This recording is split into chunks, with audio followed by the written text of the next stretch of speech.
What's going on YouTube? This is ParkerLight88 coming at you with another video. And in this video, guys, I'm going to be starting a new series on my channel called Defense Against the Grid.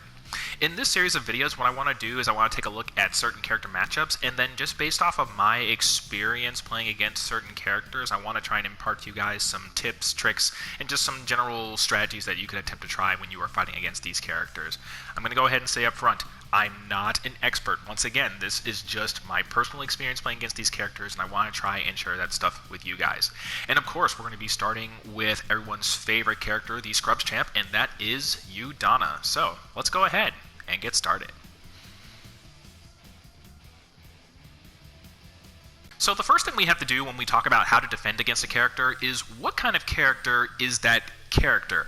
And to call Udonna primarily just a projectile spamming character is kind of an oversimplification of what she is. She is a zoner, yes, but the style of zoner that she is much different from other characters like Ranger Slayer or Mastodon Sentry. Udonna, you will find a lot of Udonnas fighting from back here just because her toolset definitely allows her to do that, but Udonna is more of a character that likes to control the mid to long range portion of the screen, which is probably right about here. And to say that she controls that space, that is kind of the true thing about her in zoning. She's actually very similar in that way to a Shadow style character, at least in my opinion, like your Ryus and your Kens, where they're not going to be like your long-range style characters that are just meant to like harass you with projectiles and keep you away. Udonna wants to specifically control a portion of the screen, dictate your movements, and ultimately capitalize on your mistakes. That is what a zoner of her caliber is actually meant to do. Through Ice Ball, through Hail, through her spinning Orby McJiggers here, and through her actually decent normals. And then when you start getting into the range around here, she starts to control a lot of the screen with her air heavy, probably one of the best air normals, if not the best air normal in the game.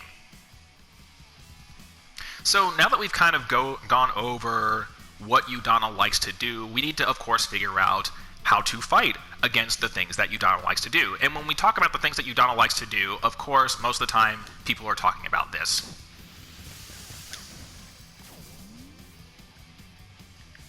Now, this is actually a pretty difficult thing to fight against, especially if you're just getting into Power Rangers. The fact that Udonna is one of the easiest, if not the easiest character to play in the game can make it really difficult if you're starting to get into this game and you're having a lot of problems with this matchup.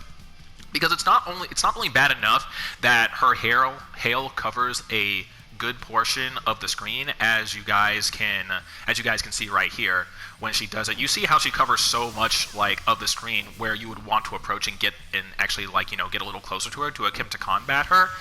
But that in combination with how safe that move is means that even if you actually are able to get around her defenses, the fact that she can EX out of it makes it a very difficult thing to deal with. But we are going to go over some strats of how to combat against that. And there are going to be three primary things I'm going to talk to you guys about when it comes to fighting against Udonna.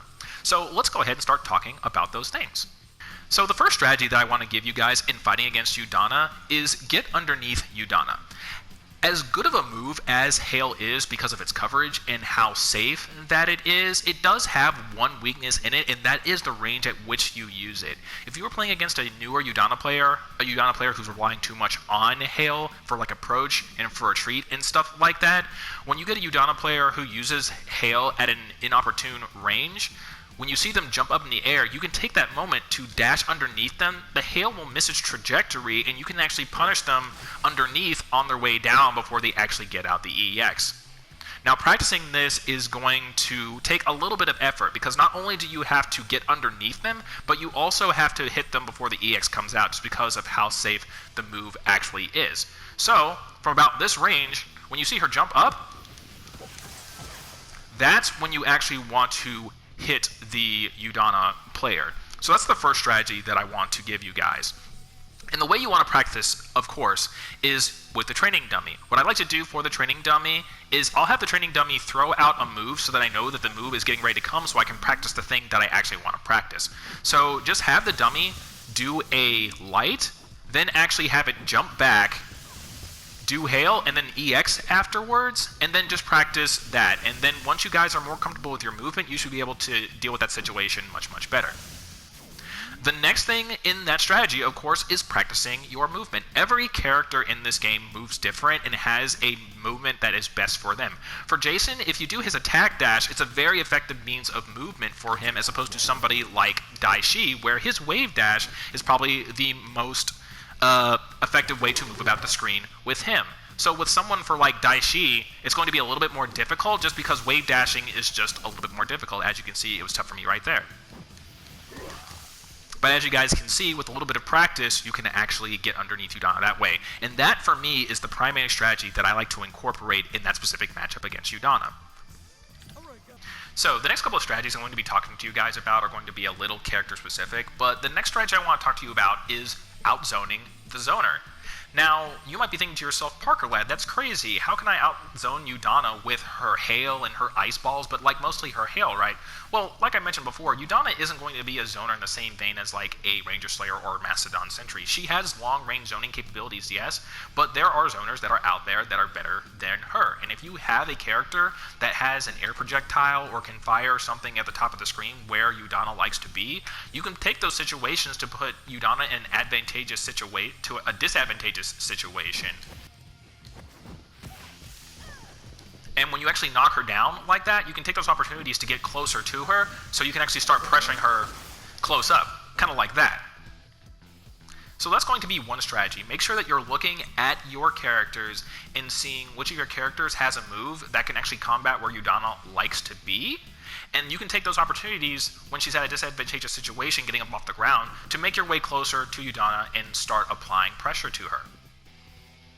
So the next strategy that I want to give you guys in dealing with Udonna is looking at your character's toolset to see if they have any armor or projectile invincible moves.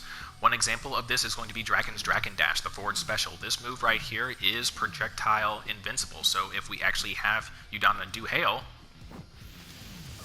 you can see that he'll actually just go straight through it. Another example of this is going to be Daishi's Run. Daishi's Run has 3 hits of armor to it. So if we have the Udonna player do hail,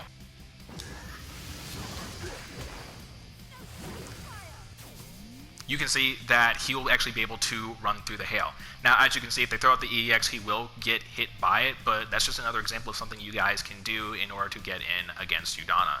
And then, of course, Daishi, he also has the Roar. So if you're actually close enough to Udonna, you can hit her with the Roar, which leads into a hard knockdown, which will give you a chance to run up and then start applying pressure to Udonna. So those are going to be the 3 primary strategies that I have for you guys in dealing with Udonna. There are a couple other things that I do want to note for you guys. Whenever you are fighting against Udonna, make sure that you're not taking unnecessary chip. As you can see, her hair covers a very specific angle. So if you take a moment to do something like that, or just jumping at the right time to avoid the hail as you're making your approach, that's just chip that you do not have to take. The other thing that I want to suggest to you guys is look at your Megazord meter. If you're having trouble dealing with Udonna, don't hesitate to throw out that Megazord so that you can actually control the space. This also allows you to get in. This also applies to other characters, maybe like Tommy or like Zeo Gold, who have supers that can control a large portion of the screen more than Udonna can with like consistent fire, which will once again allow you to get into that range where you can actually fight against Udonna. So guys, that is going to do it for my first Defense Against the Grid video featuring Udonna. Let me know what you guys think, and in the comments, if you guys are having trouble against other characters, let me know. I might be able to make a video on that in the future based off of my experience. I might have a couple of ideas to start out with, but for the immediate point in time, that's kind of going to do it for now, guys. Thank you for taking the time to watch my video, and I'll be back at you later with future videos. This is Parker Lad, and I will see you guys next time.